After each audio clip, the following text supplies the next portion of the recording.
अस्सलाम वालेकुम व्यूअर्स, उम्मीद करती हूँ आप सब ठीक होंगे।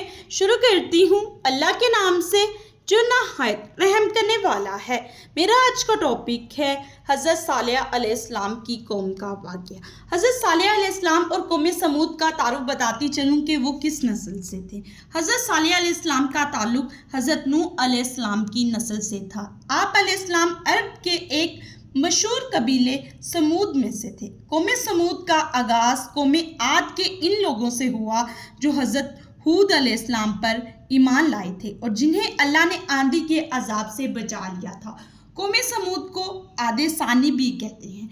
ये कबीला हजाज और शाम के दरमियान एक इलाका अल हिज्र में आकर आबाद हो गया था। इस वजह से ये लोग असहाबुल हिज्र भी कहलाए। ये जगह आज भी अल हिज्र के नाम से मौजूद है। इसे मदाइने सालेह अलैहिस्सलाम भी कहा जाता है। अल्लाह ने इस कौम को बड़ी सलाहियतें दी थी। वो पहाड़ों को तराश कर शानदार महल बनाते थे। अल्लाह ने इन्हें मवेशी, बेटे, बागात और चश्मों जैसी बेहतरीन नेमतें अता फरमाई थी। अब मैं आपको कौम की नाशुक्री और शिर्क के बारे में बताती चलूँ कि कौम समूद ने अल्लाह की इन अजीम नेमतों पर इसका शुक्र अदा करने और इसकी इबादत करने की बजाय कुफर, शिरक और सरकशी का रास्ता इख्तियार किया। वो अपनी ताकत और नेमतों की कसरत पर इतराने और तकब्बुर करने लगे थे। अल्लाह ने कौम समूद को सीधा रास्ता दिखाने के लिए हज़रत सालेह अलैहिस्सलाम को रसूल बनाकर भेजा। आप अलैहिस्सलाम ने लोगों को एक अल्लाह की इबादत करने की दावत दी और नेमतों के अता फरमाने पर अल्लाह का शुक्र अदा करने की नसीहत फरमाई। आप अलैहिस्सलाम ने इन्हें शिर्क करने और बुतों की पूजा करने से भी मना फरमाया। कौम समूद ने हज़रत सालेह अलैहिस्सलाम की मुखालफत की और दावत तौहीद को मानने से इनकार कर दिया। इन लोगों ने आप अलैहिस्सलाम पर मुख्तलिफ एतराज़ात करने शुरू कर दिए। इनकी कौम के काफिर सरदारों ने अपनी कौम को गुमराह किया और गरीब अहले ईमान को सीधे रास्ते से हटाने की बहुत कोशिश की। अब मैं आपको कौम का मुतालबा बताती चलूँ कि कौम समूद ने हज़रत सालेह अलैहिस्सलाम से एक ऐसा मुतालबा किया जिसका पूरा होना नामुमकिन नजर आ रहा था।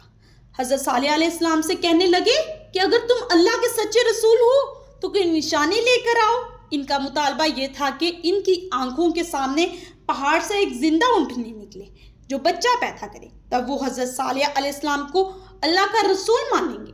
हज़रत सालेह अलैहिस्सलाम ने अल्लाह से दुआ मांगी तो अल्लाह ने इन्हें ये मौजज़ा अता फरमा दिया। इस तरह अल्लाह ने इन लोगों के इस मुतालबे को पूरा करके दिखाया और पहाड़ से एक जिंदा ऊँटनी निकल आई जिसे कुरान में अल्लाह की ऊँटनी कहा गया है। ये ऊँटनी उनके लिए एक आजमाइश बनाकर भेजी गई है। वो इतना बड़ा मौजज़ा देखकर भी ईमान लाते हैं या नहीं, मगर इस मौजज़ा को देखने के बाद भी कौम के चंद ही लोग हज़रत सालेह अलैहिस्सलाम पर ईमान लाए। हज़रत सालेह अलैहिस्सलाम ने कौम को खबरदार किया कि ये अल्लाह की ऊँटनी है, तुम लोग इसे कोई नुकसान ना पहुँचाना। अगर तुमने इस ऊँटनी को नुकसान पहुँचाया तो तुम पर अल्लाह का अजाब आ जाएगा। कौम समूद के लिए पानी हासिल करने की जगह एक कुआं था जहाँ से वो लोग और अल्लाह की ऊँटनी सब ही पानी पीते थे। हज़रत सालेह अलैहिस्सलाम ने कौम और अल्लाह की ऊँटनी के दरमियान पानी पीने के दिन मुकर्रर फरमा दिए। आप अलैहिस्सलाम ने फरमाया कि एक दिन कौम और इनके जानवर पानी पिएंगे और एक दिन अल्लाह की ऊँटनी पानी पिएगी। कौम के लोग अल्लाह की ऊँटनी को कुछ दिन तो बर्दाश्त करते रहे, लेकिन फिर इन काफरों ने आपस में मशवरा किया कि इसको हलाक किया जाए। फिर इनमें से एक बहुत बुरे आदमी ने ऊँटनी की टांगें काट डाली। ऊँटनी चीखती हुई जमीन पर गिर पड़ी और मर गई। ऊँटनी का बच्चा ये मंजर देखकर घबरा गया और भागकर पहाड़ पर चढ़ गया। फिर वो चीखता हुआ पहाड़ में गायब हो गया। हज़रत सालेह अलैहिस्सलाम ने कौम से फरमाया कि तुम्हारे लिए 3 दिन की मोहलत है, तुम कुछ और मज़े कर लो, फिर अल्लाह का अजाब तुम्हें घेर लेगा।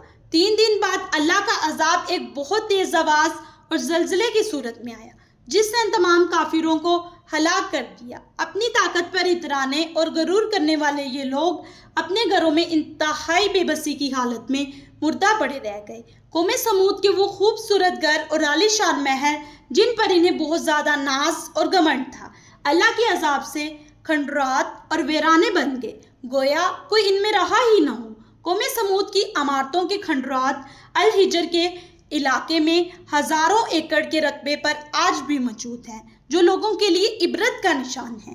غزوہ تبوک کے موقع پر جب آپ صلی اللہ علیہ وسلم کا گزر الحجر کے مقام سے ہوا تو آپ صلی اللہ علیہ وسلم نے صحابہ کرام رضی اللہ تعالیٰ عنہ سے فرمایا کہ یہ وہ بستی ہے جس پر اللہ کا عذاب ہوا، یہاں نہ قیام کرو نہ یہاں کی اشیاء سے فائدہ اٹھاؤ اور آگے بڑھ کر دوسری جگہ قیام کرو، ایسا نہ ہو کہ تم بھی کسی مصیبت میں مبتلا ہو جاؤ۔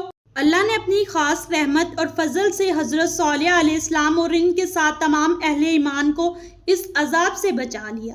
حضرت صالح علیہ السلام نے اپنی ہلاک ہونے والی قوم پر افسوس کرتے ہوئے فرمایا کہ میں نے تمہیں اپنے رب کے پیغامات پہنچا دیے تھے اور تمہاری بھلائی چاہی تھی، لیکن تم بھلائی چاہنے والوں کو پسند ہی نہیں کرتے تھے۔ کیا آپ جانتے ہیں قوم سمود کو عطا کی گئی اللہ کی اونٹنی عام اونٹنی نہ تھی، بلکہ اس قدر بڑی جسامت والی تھی کہ جب جنگل میں جاتی تو دوسرے مویشی ڈر کر بھاگ جاتے۔ وہ اپنی باری کے دن جس کنویں سے پانی پیتی اسے خالی کر دیتی، گویا اس کی غیر معمولی طریقے سے پیدائش کی طرح اس کا کھانا پینا بھی غیر معمولی تھا۔ اس واقعے سے ہمیں یہ سبق ملتا ہے کہ اللہ کی نافرمانی کرنے، نبی پاک صلی اللہ علیہ وسلم کی تعلیمات کو جھٹلانے اور اللہ کی عطا فرمائی ہوئی نعمتوں کی قدر نہ کرنے والے اللہ کے غضب اور عذاب کے مستحق ٹھہرتے ہیں۔ ہمیں چاہیے کہ ایسے لوگوں کے برے انجام سے عبرت حاصل کریں۔